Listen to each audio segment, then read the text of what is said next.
It has been always asked by Muslim or non-Muslim, everything happened by the will of Allah, then where is the test? If everything is already planned, already written, and already decided, then what can a human really do? Are we just going through a script that is already been set for us? It is in fact a very important part of Islam to believe in Qadr. How do we believe in it? How do we understand it? In order to have better knowledge of Qadr, we need to keep four things in our mind. Number one, knowledge of Allah is all encompassing. This is to believe that Allah knows all things, general and specific. Past, present, future. Allah the Most High, He says, وَعِنْدَهُ مَفَاتِحُ الْغَيْبِ لَا يَعْلَمُهَا إِلَّا هُ. And with Allah are the keys to the unseen. None possesses them, none knows of them except Him. وَيَعْلَمُ مَا فِي الْبَرِّ وَالْبَحْرِ. And He knows everything in land and at sea. That's general knowledge. وَمَا تَسْقُطُ مِنْ وَرَقَةٍ إِلَّا يَعْلَمُهَا. And there's not a leaf that falls except that He knows about it. That's specific knowledge. وَلَا حَبَّةٍ فِي ظُلُمَاتِ الْأَرْضِ. And there's not a seed in the darknesses of the earth. Meaning, imagine a seed in the middle of the night, under the darkness of the ocean, under the darkness of the mud of the ocean, darknesses. Except that He knows about it. وَلَا رَطُبٍ وَلَا يَابِسٍ إِلَّا فِي كِتَابٍ مُبِينٍ. There's nothing dry, nothing wet, except that it's already in a book clearly determined. So the knowledge of Allah is all-encompassing. يَعْلَمُ مَا بَيْنَ أَيْدِيهِمْ وَمَا خَلْفَهُم. Ayat al-Kursi, right? Surah Al-Baqarah. He knows what's between their hands and what is behind them. Between their hands means what they're seeing right now, the present. And what's behind them, what they don't know about, what's yet to come, the future. Number two, Allah puts our decision in our destiny. We know that Allah has their eternal knowledge. He knows each and everything from the beginning to the end of this world, before and hereafter, the sea and unseen.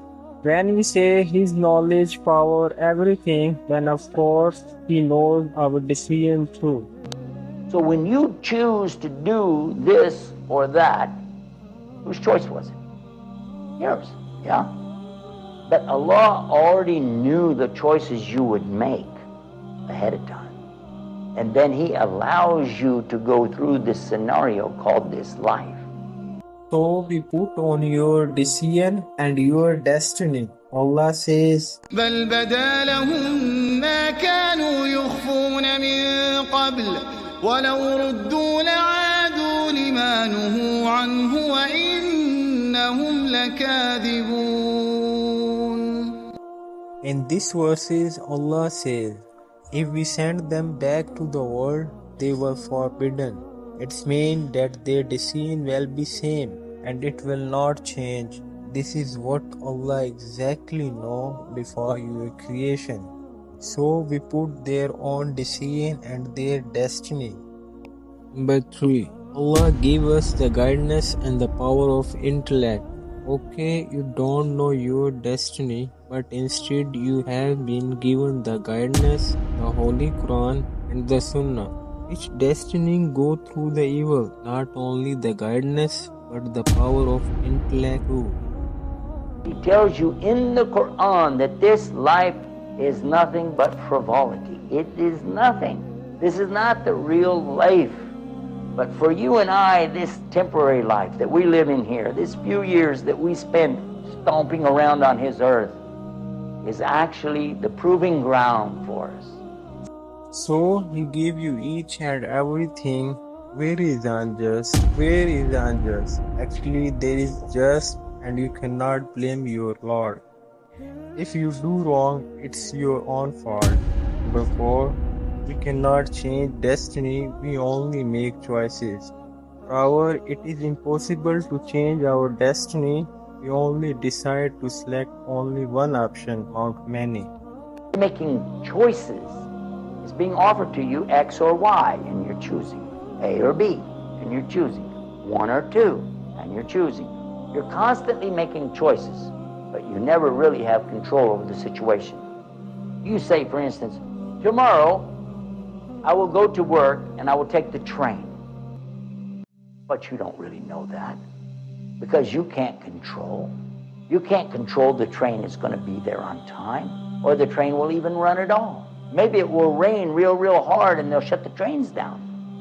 Or maybe you won't even wake up. Maybe you'll oversleep. You'll sleep all day. Or maybe you won't wake up at all. Maybe you'll die in your sleep tonight.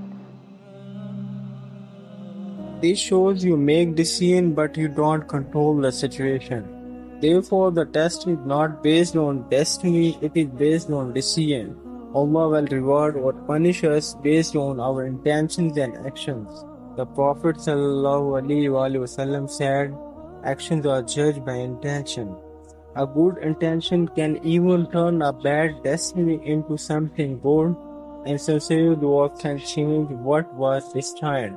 Because dua itself is a sign of good heart and trust in Allah. So we must always guard our intentions and decisions carefully, because Allah knows not only what we do but why we do it. So the final conclusion of the question is, Allah created you, He gave you intellect, He gave you guidance, and He gave you the power to choose. Now the test is yours. What will you choose, good or evil, truth or falsehood, worldly life or the hereafter? Allah give you freedom, and that freedom is the test. Choose now, choose wisely, because your destiny unfolds according to decision you make.